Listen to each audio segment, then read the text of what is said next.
So this episode is about road gigging. You know, just being on the road doing comedy. Sounds so romantic. Just following your dreams. Nothing but you and Brandon, pavement in the way, along the way. Yeah. I have yet to do this though.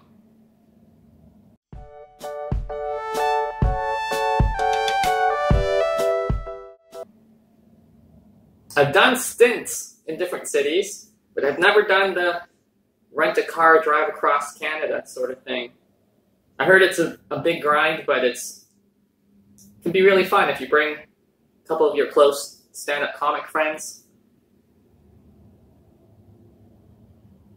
I'd like to do it one day. I just feel like it would be hard to figure out logistically. You know, you would have to contact all the bookers, different bars. You know, you just have to put a lot of work in all the setup. Like if I had a manager or someone who did a tour, who ran the tour and had all the places set up, I would give a huge percentage of the money just for someone to do all that stuff. Because I just like to do stand-up comedy.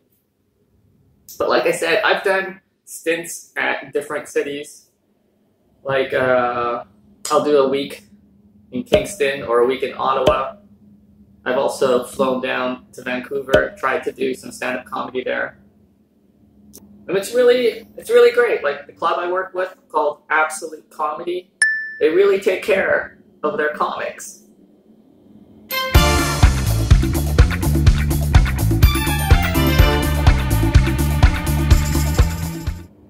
So what will happen is you get your week-long gigs set up, and there is a place that you could stay with.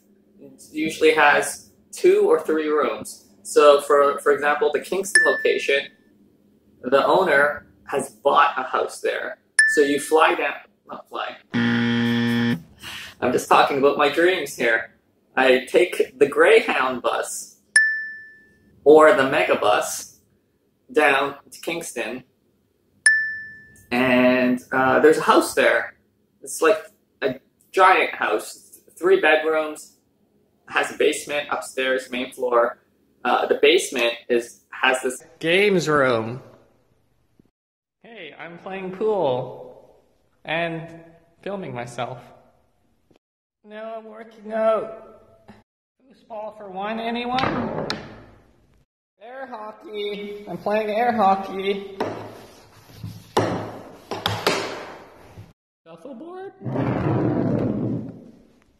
Oops, too far. Ping pong. Yeah, it even has a picture of the owner in a bikini for some reason.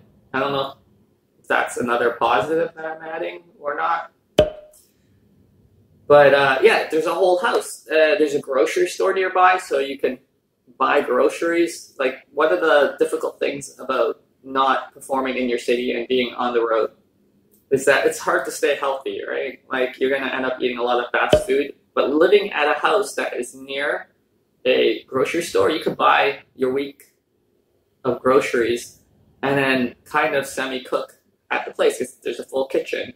What I do to stay healthy is I bring a blender and I'll make like fruit shakes or breakfast shakes. So I'll have the oats and strawberries and banana and all that stuff, and I can stay relatively healthy.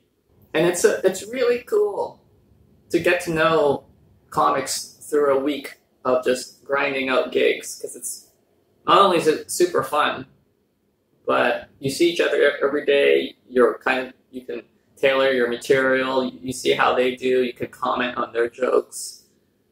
Yeah, and you just chill between shows, and you hang out afterwards and have a beer. If I had a beer, I just hang out afterwards. It's also nice to not be in your environment that you're used to, because when you're disconnected from all the things that you usually do, you find yourself oddly more productive because you're so bored, because there's nothing happening in Kingston as opposed to Toronto. So all I do is I just go to the coffee shop there and I just write. And I practice my new jokes and I rehearse. I get like so much done in that week. It's amazing. The coolest thing about doing road gigs is meeting other comics. Because the Toronto scene is actually as big as it is. It's quite small in the fact that everyone knows everyone. But when I went to Vancouver, everyone I met was almost a new person. And I think there's that visiting bias. When you visit a different place, the people there are nicer to you because they know you're visiting. Like how Ollie here is visiting this couch and I'm being polite because I'm being filmed right now. Otherwise, I'd be yelling at him. No, I wouldn't. But yeah, everyone I met is new. And then when I do the gigs for that comedy club for Ottawa or Kingston, I'll meet a new headliner, get to know them better, like get to watch someone who does a long set and how they navigate that, how well they do, or if they're not doing well, how did they handle that? I think that's the difference between a headliner and someone who's not a headliner yet. Like, sure, everyone has good jokes, and when you're doing great, it's fine, but it's how you do when you're not doing well. But I think I'm getting off topic a little bit. Talking about road gigs, I think it is the thing I look forward to in the year. It's like a mini vacation. I get to meet new comics, new audiences, test myself. Let's try out new stuff. And I'm also very productive when I'm on the road.